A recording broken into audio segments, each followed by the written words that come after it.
tidak memisahkan antara pribadi, tapi juga tidak memisahkan antara sosial, tidak memisahkan antara politik orang banyak, cuma lebih mengutamakan untuk kemaslahatan orang banyak pribadi.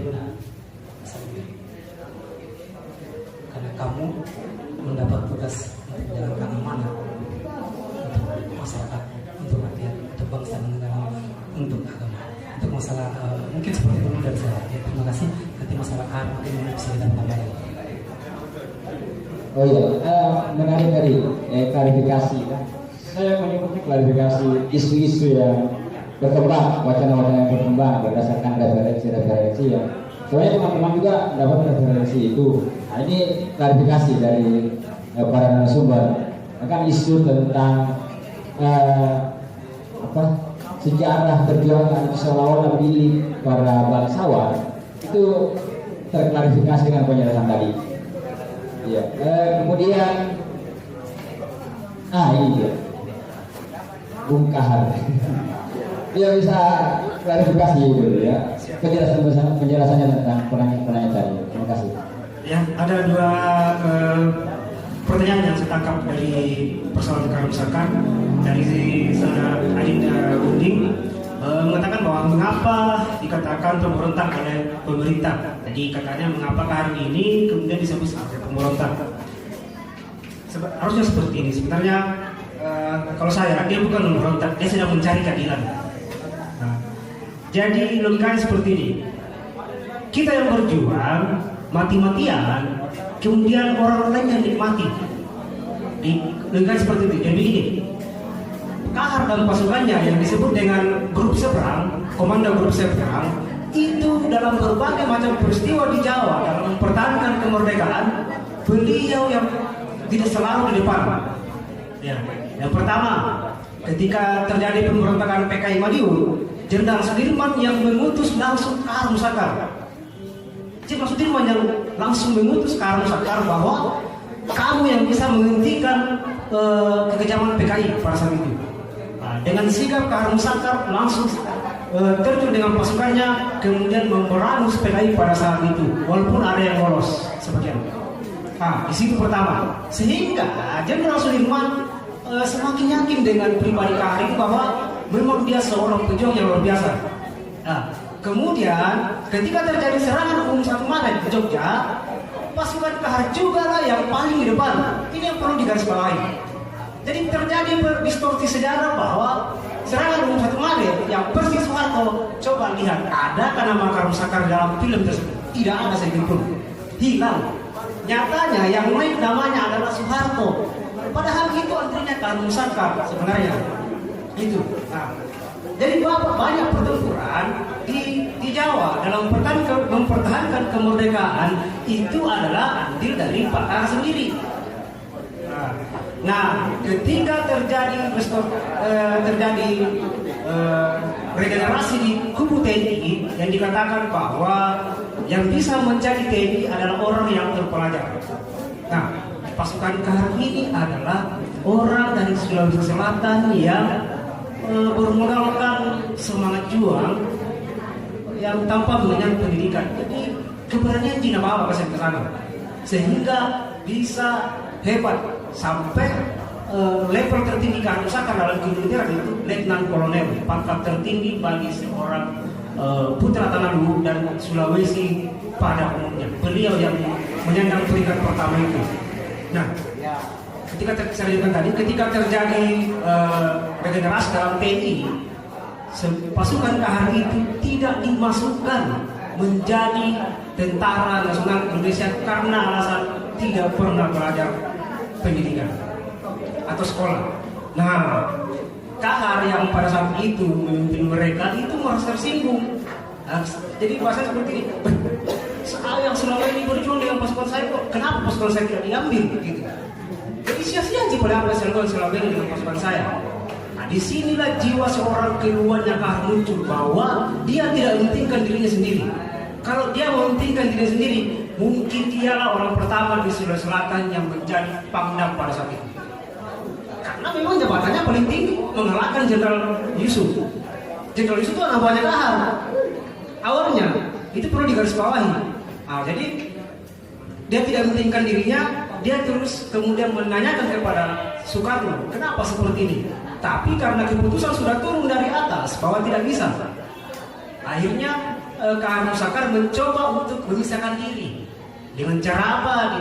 Di depan Pangdam Sulawesi pada saat itu yang dipimpin oleh Kaunara, dia menanggalkan jabatan letkolnya. Kemudian dia lari, dia keluar untuk menunggu klarifikasi dari pemerintah bahwa saya terus mencoba memperjuangkan saya punya pasukan untuk masuk di teknik, tapi tak kunjung ada klarifikasi itu, sehingga pada saat yang bersamaan Kartosuwiryo yang memimpin DITI mengajak dia bergabung dengan pemahaman Islam yang sama bahwa harus ditegakkan syariat Islam yang memang dari dahulu pendidikan Kak Musakar ini memang dia memang Islam, usianya pendidikannya memang Islamik, ya sudah dia sepemahaman dengan Kartosuwiryo. Akhirnya mau tidak mau dia ikut berjuang, kemudian membawakan tentara Islam Indonesia untuk mendirikan negara Islam di Indonesia. Jadi seperti itu alasan memulainya. Yang kedua adalah disebutkan sadis dalam penyebaran Islam. Ini memang saya dengar ini betul. Saya sering mendengar ini Kak Musakar tahun kemarin. Jadi kemarin itu umurnya Kak kalau masih hidup, dan saya begini masih kalau saya pribadi karena tidak mendapat gimana pusaranya dari hidup itu orang, kan? Kalau gitu. Jadi umurnya kemarin itu 2021 itu 100 tahun ini. Jadi kemudian bulan Maret nanti di tahun ini umurnya 101 tahun umurnya beliau. Nah, jelaskan bahwa sebenarnya seperti dikatakan bahwa siapa yang memiliki pemenang dalam hal persoalan media, siapa yang memerintah, ya itu yang menang dalam persoalan media. Nah, jadi sebenarnya seperti ini. Bukan persoalan dia sadis, tapi ketika dia memperjuangkan syariat Islam di tanah Sulawesi, ketika dia menemui seseorang, dia tidak langsung membantai. Ini yang perlu diketahui. Dia tidak langsung membantai. Ini yang harus kita tahu. Jadi cara beliau pada saat itu dia kumpulkan warga, kemudian diumumkan bahwa diumumkan, ditulis di surat, kemudian anggotanya kemudian berpidato bahwa bagi siapa saja yang tidak mengikut ajaran kami, ajaran agama Islam, saya minta yang segera berpikir-pikir memang begini, pulang ke rumah, saya kasih waktu 1 minggu. Itu yang saya dapat, ini yang saya dapat. Terserah kalau versi yang lain. Jadi dikasih di waktu orang untuk kemudian memikirkan bahwa mau masuk Islam atau tidak, itu dikasih waktu, tidak langsung dibantai. Ini perlu diklarifikasi menurut saya. Jadi ada waktunya. Yang punya dalam tanda kutip binatang ini apa segala macam, pulang dulu. Jangan kasih muncul apa segala macam. Yang jelas saya kasih waktu 1 minggu. Nah, ini yang 1 minggu. Ketika tiba waktunya, mereka tidak mau tunggu, sudah dieksekusi. Nah, itu. Jadi seperti itu tidak langsung dieksekusi. Jadi mereka memang tidak mau mengikuti itu. Ada yang lari, ada yang tetap tinggal berjuang apa segala macam. Nah, itu yang saya dapat. Jadi tidak langsung dibunuh kalau saya. Jadi tidak sadis-sadis bagaimana. Jadi memang mereka sendiri yang tidak mau mengikuti. Dan memang perjuangan ke arah pada saat itu memang syariat Islam. Itu sudah mutlak yang dia perjuangkan. Nah, seperti itu bagi saya.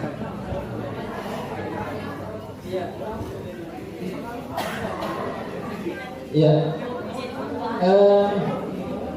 Jadi boleh. Bisa? Iya. Oke, sedikit tentang Kak Harif. Saya juga orang yang tidak tahu tentang beliau. Tapi beliau adalah, kalau ke saya, mungkin saya manggilnya beliau adalah nenek untuk saya.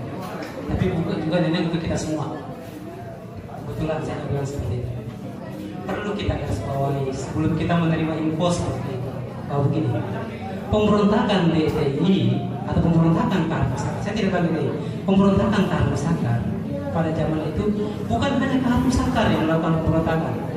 Ada pemberontakan Permesta, RRI dan sebagainya. Ya. Jadi saya tidak menyalahkan informasi yang datang kepada kita semua. Bisa saja karena di antara pelaku-pelaku sejarah itu ada juga perbedaan ideologi antara satu sama lainnya. Ya, perlu kita garis bawahi. Kita coba cari jalan tengahnya, cari penampilan. Ada perbedaan ideologi antara satu sama lainnya. Dalam perjalanan waktu bisa bahwa kahar adalah pemaksaan ideologi Islam. Saya justru mempertanyakan keislaman kahar kalau kayak gitu. Karena kenapa? Saya pertanyakan begini. Kahar ada orang yang paham agama. Bahkan ada yang mengatakan bahwa beliau adalah wali Allah. Dan saya mempertanyakan gitu. Kalau la ikramul fiddin saja, dalam memeluk Islam saja tidak ada paksaan, kenapa harus memaksakan?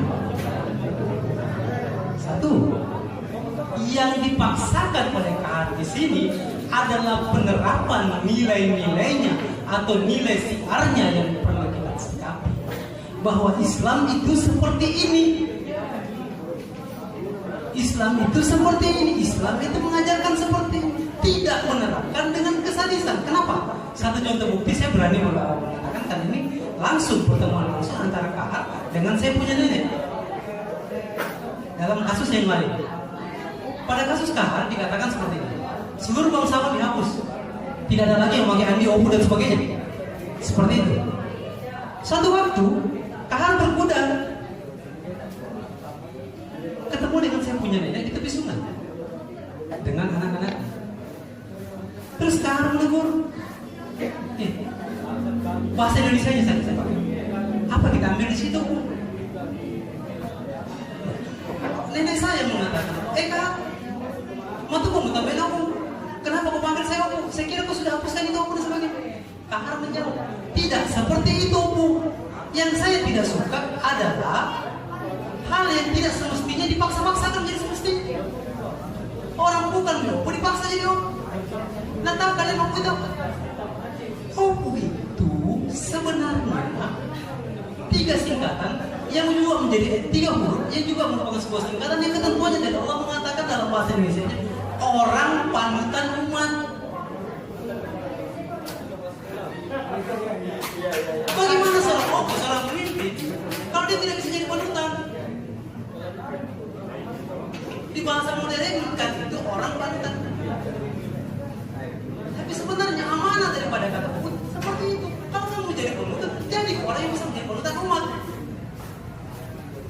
Ini yang ditentukan adalah ketika tania apa? Maka aku akui apa yang terjadi sekarang ini.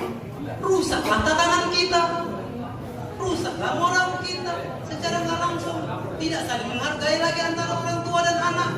Karena nilai-nilai itu sudah hilang gitu.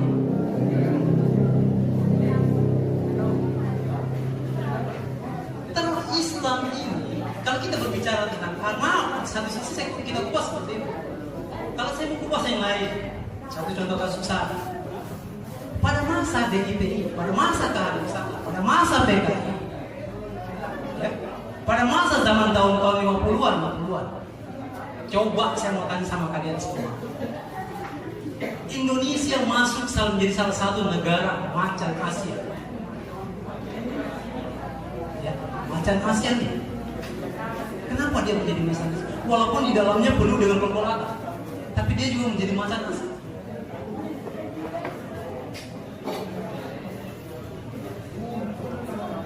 Karena pada waktu itu semua persenjataan antara blok barat dan blok timur ada di sini.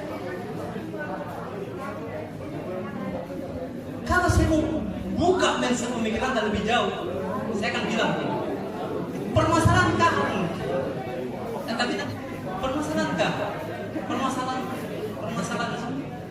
apakah kita tidak bisa? Saya tidak minta kalian bisa. Apakah kita tidak mau mereka reka mencari-cari itu? Oh ini adalah salah satu politik besar dunia, permainan politik besar dunia. Untuk memecah belah kita sekaligus juga untuk dan ingat, setelah semua itu terjadi, adakah Indonesia punya utang pada waktu itu? Walaupun 10.000 menjadi Rp1. Caos. Indonesia bebas utang.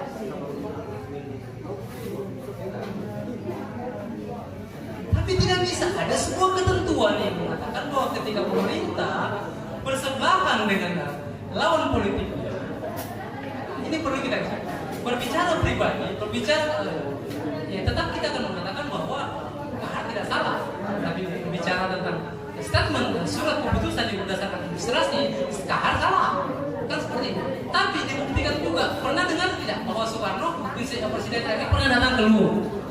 Pernah. Dan pernah ada 8 Gaspa dan dia berteriak memanggil namanya siapa? Kahar, keluar Mukona.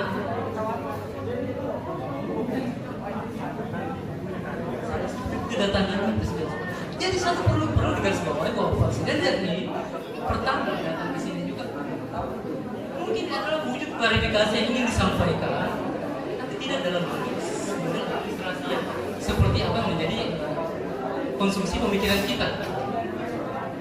Jadi kita kembalikan kepada. Jadi saya berpesan begini. Saya tidak mengatakan Kahar masih hidup, walaupun waktu mengatakan Kahar masih hidup. Ya, karena kenapa? Saya tidak mau terjadi politisasi.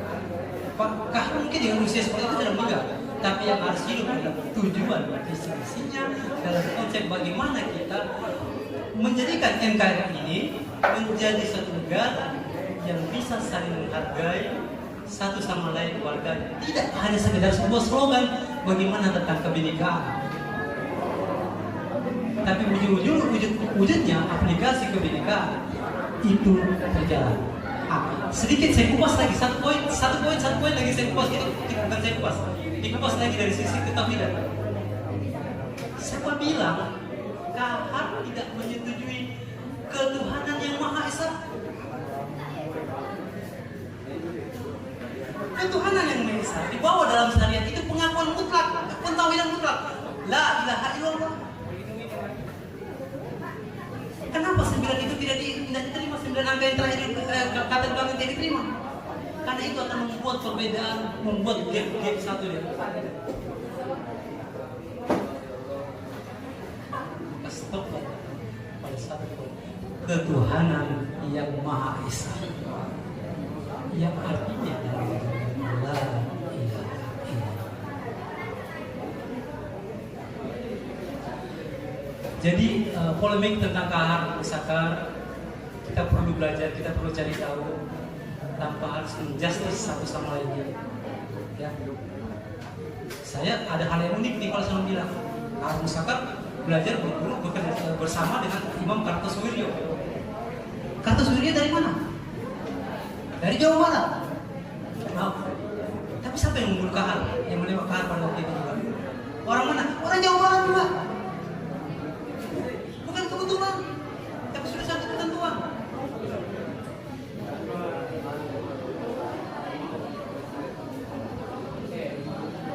Artinya apa?